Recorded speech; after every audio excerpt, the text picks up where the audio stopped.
अक्सर चोटें लगना, अक्सर कभी सर फूट जाना, कभी पैर टूट जाना और कभी गले में सरिया घुस जाना, ये निशान आप देख सकते हो।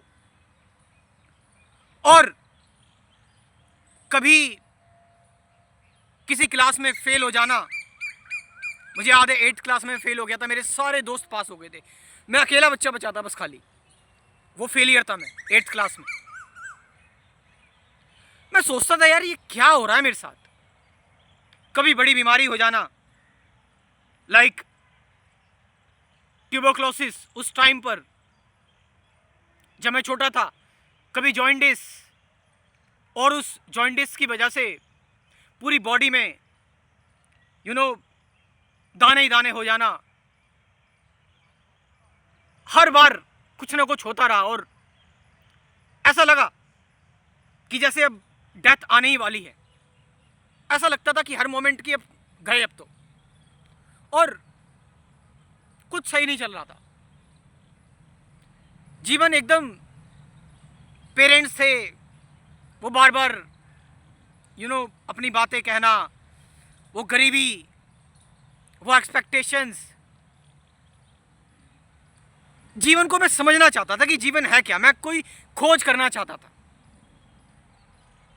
कि मैं कुछ ऐसा करूं जिससे ह्यूमैनिटी का भला हो, लोगों का जीवन सुधरे, लोग अच्छी जिंदगी जी पाए। मैं विज्ञान की बहुत सारी चीजें पढ़ता था, थ्योरी ऑफ रिलेटिविटी, फॉर्मुलेस बनाने की कोशिश करता था, अपने स्कूल की लैब से केमिकल चुरा कर लाता था, उनसे एक्सपेरिमेंट करता था।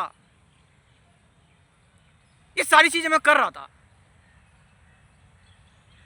अब मेरे अंदर मौत का भय, मृत्यु का डर धीरे धीरे, कहीं मुझे कुछ हो ना जाए, मुझे जकड़ने लगा, पकड़ने लगा। ये बात मैंने कई बार बताई हुई है।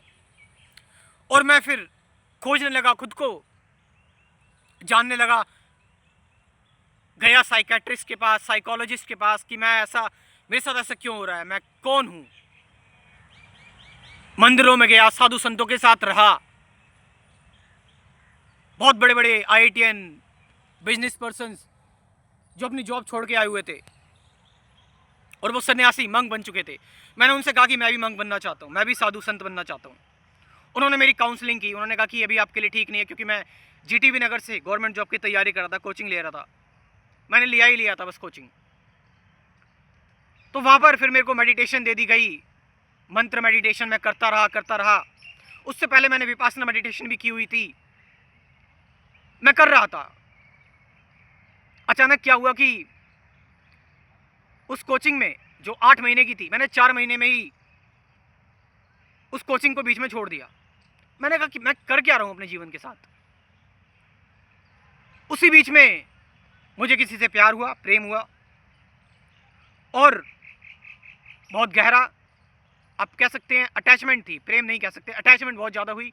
मैं पहली बार समझ रहा था किसी अपोजिट सेक्स के व्यक्ति के साथ जब आप होते हो, उनकी फीलिंग्स, और मुझे भरोसा हुआ कि ये व्यक्ति मेरे से कभी दूर नहीं जाएगा।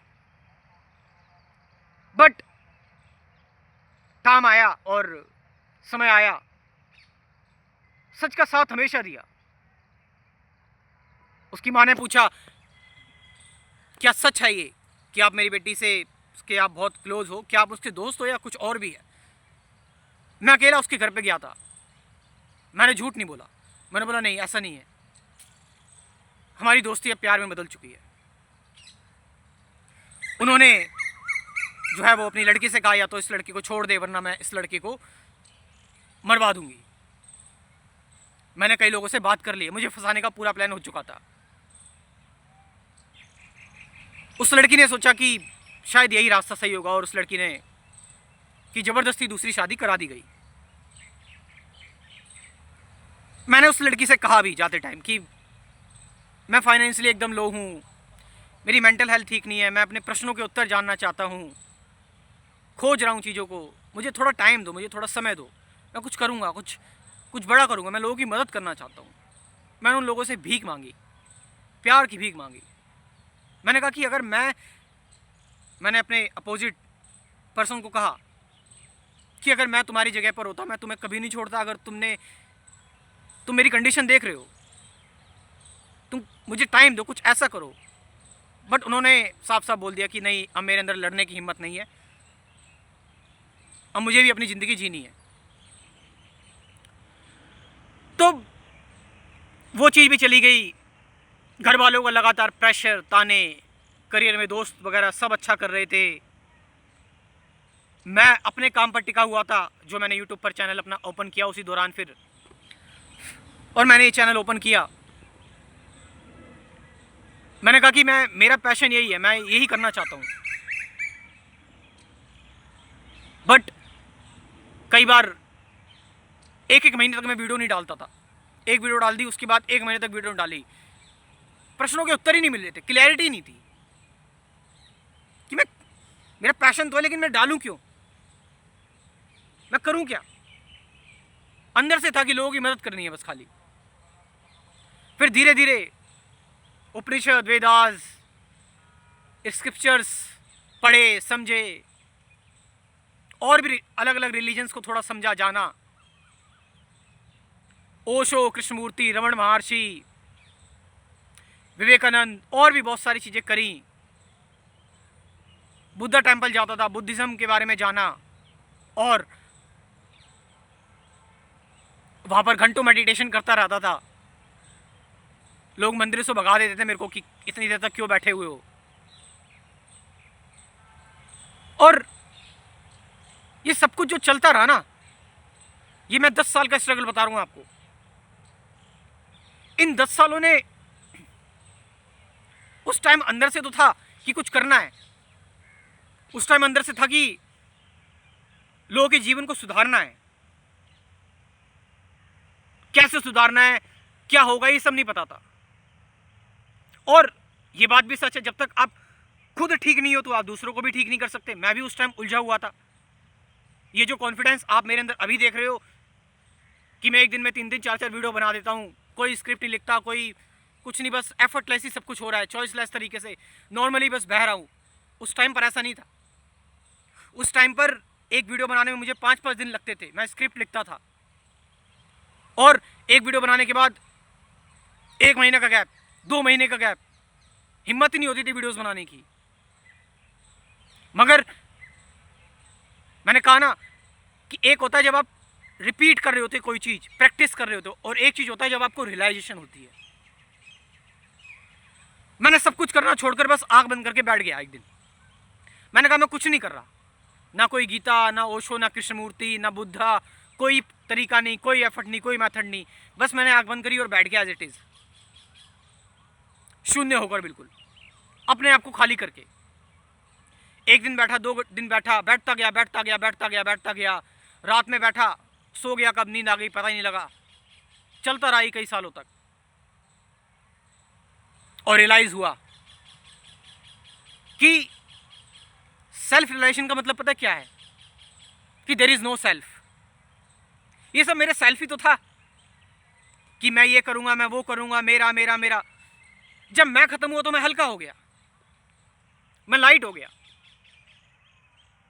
ये मैं ही है जो मुझे इस संसार में बांध रहा है। ये मैं ही है, जो मेरा अहंकार है कि मैं जानना चाहता हूं, मैं कुछ करना चाहता हूं, मैं कुछ बनना चाहता हूं। कौन है जो सोच रहा है आगे की? मेरा मैं। कौन है जो पीछे की सोच रहा है? मेरा मैं। कौन है जैसे दुख हुआ? मेरा मैं।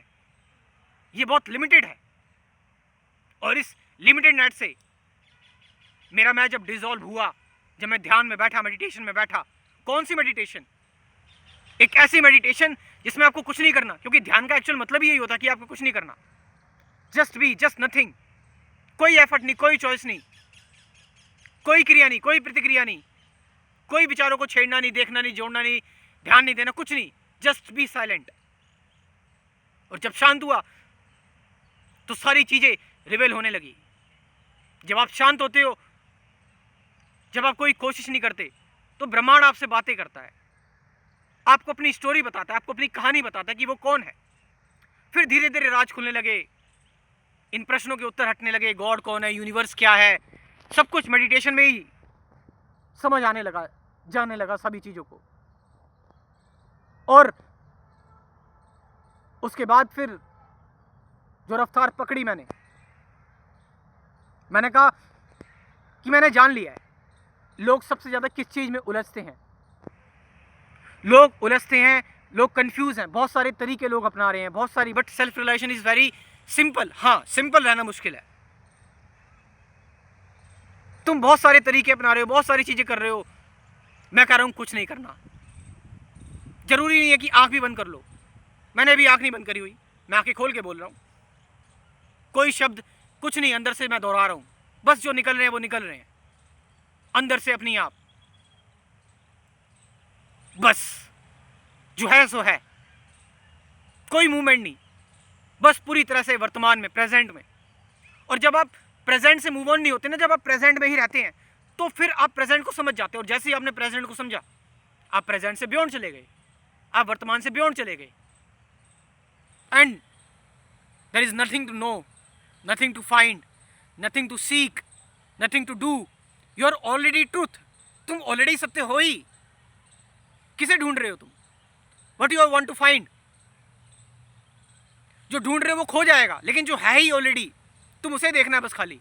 सत्य तो ऑलरेडी है। और कब देखोगे तुम उसको? जब तुम्हारे सारे संस्कार खत्म होंगे। ये सारी प्रैक्टिस, मेडिटेशन, बातें, ये सब तुम्हारे संस्कार को खत्म करने के लिए ही तो है। मगर कैसे करेंगे संस्कारों को खत्म? अपनी कंडीशनिंग और प्रोग्रामिंग को कैसे ब्रेक करेंगे? उसको माइंडफुल तरीके से देखकर, उसकी कहानी सुनकर, फोर्सफुल तरीके से नहीं। और यही जो कुछ मैंने जाना अपने कोर्स में इंक्लूड कर दिया मैंने। और बी प्रैक्टिकल। इस दुनिया में कुछ करने के लिए पैसा चाहिए। बहुत सारे ऐसे लोग हैं जो ये फालतू की बातें करते हैं, बट सच क्या है? सच यही है, आप इंटरनेट का आपने पैक डलवाया, उसके लिए आपको पैसे चाहिए। तो मेरा जो स्पिरिचुअलिटी कोर्स है उसकी एक फीस है ओनली 1000 रुपीज़, सिर्फ 1000 rupees. But yes, NRI and foreigners के लिए थोड़ी सी डिफरेंट है, क्योंकि वो मदद कर सकते हैं इस चैनल को आगे बढ़ाने में, अच्छा डोनेट कर सकते हैं। तो जो भी इंडिया में लोग रह रहे हैं उनके लिए 1000 रुपीज़ फीस है। 90 वीडियोज़ हैं कुल total. Present moment, awareness, relationship, fear, सत्य क्या है, विचार क्या है, विचारों से फ्री कैसे हो, साइलेंस क्या है, सफरिंग क्या है, इन सब के बारे में बात की हुई है। मैं कौन हूँ, ध्यान एक्चुअल में क्या है, और साथ साथ 50 से ज़्यादा गाइडेड मेडिटेशन की वीडियोज़ भी हैं। कुल 24 वीडियोज़ तो ये हो गई। तो ये वीडियो आपके पास हमेशा के लिए रहेंगी, लाइफ टाइम के लिए रहेंगी। सोचो, लाइफ टाइम के लिए। व्हाट्सएप पर आप अपने डाउट भी क्लियर कर सकते हैं। तो इतना सब कुछ दे रहा हूँ मैं आपको इस स्पिरिचुअलिटी के कोर्स में। तो आप इस कोर्स को ज्वाइन कर सकते हैं, जान सकते हैं, समझ सकते हैं खुद को कि जीवन क्या है और आज का अध्यात्म क्या है, आज के हिसाब से जीवन को कैसे देखें। नोट 50,000 साल, 5,000 साल पहले, 10,000 या 2,500 साल पहले क्या कहा गया था, नहीं, आज का अध्यात्म क्या है। तो आप मेरे साथ जुड़ सकते हैं। मेरा स्पिरिचुअलिटी का कोर्स का व्हाट्सअप नंबर सुन लो, 9773529489। ये नंबर मैं डिस्क्रिप्शन में ड्रॉप कर रहा हूँ, वहाँ से जाकर आप इस कोर्स को ज्वाइन कर सकते हो।